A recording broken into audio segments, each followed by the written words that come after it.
Pia Woller, hvad har du lavet i sommerferien? Jeg har trænet. Vi har haft et utroligt hårdt sommerprogram. Jeg har selvfølgelig også ladt batterierne op og været sammen med mine venner og familie. Du har ikke været i udlandet?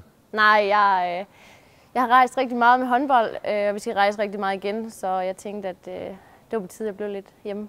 Det her med træning i ferien, var ambitiøst, er det? Ej, det var rimelig ambitiøst. Det kan du snakke med Helle om. Vi skulle træne næsten hver dag. Rigtig mange hårde løbeprogrammer, og så det har ikke været en slap af sommer.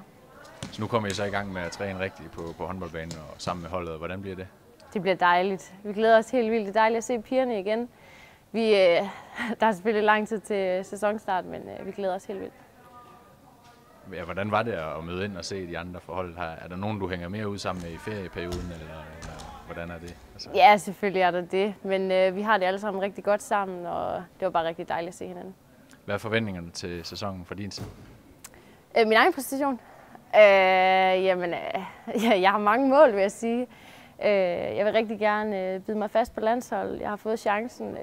Det er selvfølgelig en del af det, men på klubben, vi er et nyt hold, vi får mange nye spillere. Vi har selvfølgelig vil vi spille om DM-guld. Det kan jeg lige så godt sige nu. Det har vi gjort rigtig mange år i træk, så det er selvfølgelig målet. Godt, tak skal du have. God træning. Tak.